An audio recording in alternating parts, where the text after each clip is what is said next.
నమస్తే, నా పేరు జర్నలిస్ట్ అలీము. ఆంధ్రప్రదేశ్లో మాజీ జర్నలిస్టులు, ప్రస్తుతం జర్నలిస్టులకు పనిచేస్తున్న వారిపైన కూటమి ప్రభుత్వం టార్గెట్ చేసి అరెస్టులకు సంబంధించిన నోటీసులు ఇవ్వటం, ఈ అంశం నువ్వు ఎందుకు మాట్లాడావు, నిన్ను ప్రోత్సహించింది ఎవరని చెప్పేసి వారిని వేధింపులకు గురి చేయటం అనేది నిజంగా జర్నలిస్టు సంఘ నేతలు అలాగే జర్నలిస్ట్ సంఘ నాయకుల్ని ఆవేదన కలిగిస్తుంది. కేవలం ఒక డిబేట్కి సంబంధించిన అంశంలో ఎవరైతే వ్యాఖ్యాతగా నిర్వహిస్తున్న కొమ్మినేని శ్రీనివాసరావు పట్ల పోలీసులు, ఆంధ్రప్రదేశ్ పోలీసులు అలాగే వ్యవహరించారు. దానికి సంబంధించి ఎవరైతే ఈ వ్యక్తి మాట్లాడారో ఆ వ్యక్తి క్షమాపణ కూడాను చెప్పడం జరిగింది. అయితే ఈ అంశాలన్నీ పక్కన పెడితే ఈ మధ్య కాలంలో సంచలనానికి నాంది పలికిన కర్నూలు బస్సు ప్రమాద సంఘటనలో కర్నూలు బస్సు ప్రమాదం జరగటానికి ఎవరైతే కారణమయ్యాడో ద్విచక్ర వాహనాన్ని నడుపుతున్న వ్యక్తి మద్యం తాగాడు.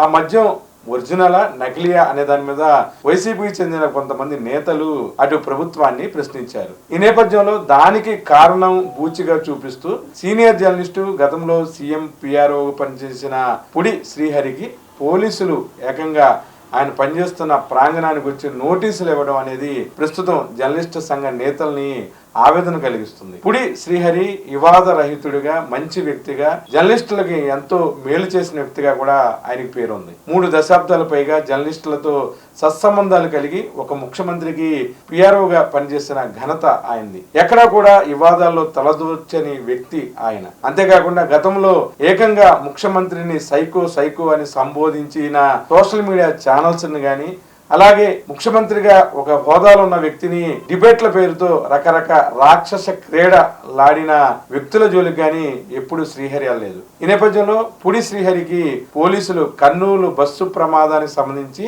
ఏదైతే ఎక్స్ వేదిక హ్యాండిల్ ని తను ఆపరేట్ చేస్తున్నాడనే కారణంతో ఆయనకు నోటీసులు ఇవ్వటం, ఏకంగా ఆయన ప్రశ్నించడం, ఆయనకు సంబంధించి ఎవరిని తీసుకోవడం అనేది ప్రస్తుతం జర్నలిస్టు సంఘాలందరినీ ఆవేదన కలిగిస్తుంది. విషయం మీద జర్నలిస్టు నేతలందరూ ఆగ్రహం వ్యక్తం చేస్తున్నారు.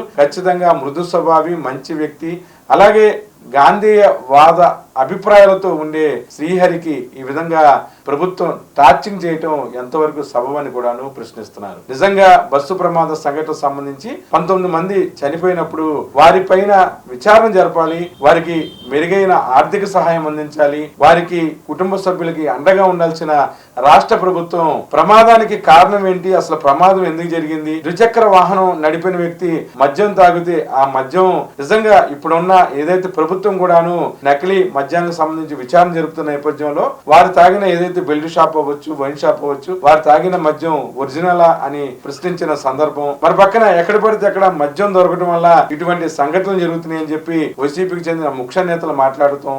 ఎక్స్ వేదిక ద్వారా 19 మంది చావుకు కారణమైన మద్యమే ఈ ప్రమాదానికి కారణమైందని ప్రశ్నించిన వ్యక్తులకి పోలీసులు నోటీసులు ఇవ్వడం అనేది నిజంగా ఇబ్బందికర పరిస్థితులు అని చెప్పొచ్చు. ఖచ్చితంగా పుడి శ్రీహరికి జర్నలిస్టు నేతలందరూ కూడా అండగా ఉంటామన్నారు. మరి పక్కన చాలా మంది కూడాను విషయం మీద ఆచితూచి స్పందిస్తున్నారు. కానీ మొత్తం మీద కూడాను శ్రీహరికి వందలాదిగా ఫోన్లు చేసి తమ మద్దతుని తెలియజేస్తున్నారు.